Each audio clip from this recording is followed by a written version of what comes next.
Vous passez des mois, voire des années à mettre au point votre technologie. Vous y consacrez énormément de temps, de réflexion et d'efforts. Vous aboutissez finalement à quelque chose qui fonctionne et vous souhaitez maintenant commercialiser votre innovation. Mais par où faut-il commencer? Je m'appelle Laurie.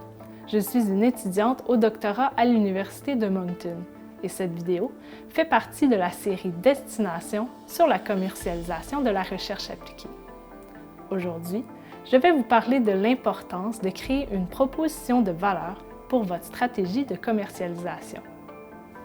Une proposition de valeur est simplement une déclaration expliquant pourquoi votre client idéal devrait choisir votre innovation plutôt qu'une technologie concurrente. Le maître mot ici, c'est « pourquoi ». En quoi votre innovation offre-t-elle aux clients une vraie valeur et pourquoi cette valeur est suffisamment intéressante pour qu'ils achètent et utilisent ce que vous leur proposez. Ça semble simple, n'est-ce pas? Creusons un peu cependant. La première chose à retenir est la suivante.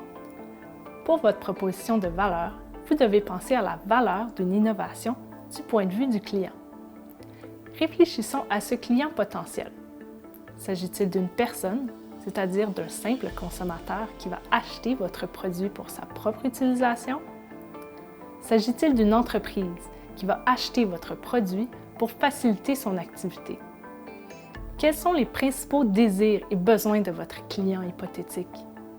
Et comment ces besoins sont-ils actuellement satisfaits?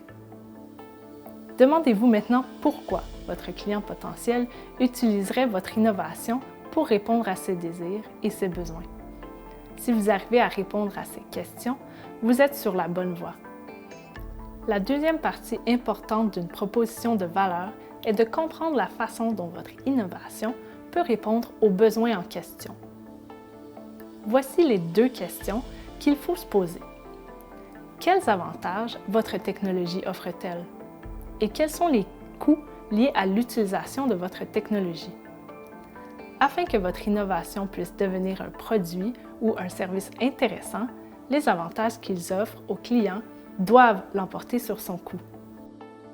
Un troisième aspect important à prendre en compte, votre proposition de valeur n'est pas coulée dans le béton. Voyez-la plutôt comme une hypothèse liée à la transformation de votre invention en produit commercial. Comment valider votre proposition de valeur? En discutant avec les clients potentiels que vous avez identifiés. Mais que faire si vos clients potentiels démolissent votre proposition de valeur? Vous devez alors revoir vos hypothèses sur vos clients potentiels ainsi que la valeur de votre technologie en tenant compte de leurs avis. Ces informations seront essentielles pour modifier votre proposition de valeur et déterminer les prochaines étapes du processus de commercialisation. Créer une solide proposition de valeur est un processus itératif. Il faut en effet continuellement valider et améliorer votre proposition de valeur en fonction des avis des clients potentiels et de leurs besoins. Cette information est essentielle afin de pouvoir progresser vers la commercialisation. Vous avez à votre disposition au Nouveau-Brunswick de nombreuses ressources pour créer une proposition de valeur. Communiquez avec nous. Nous aimerions beaucoup parler avec vous de votre innovation et de la manière dont nous pouvons vous aider à avancer.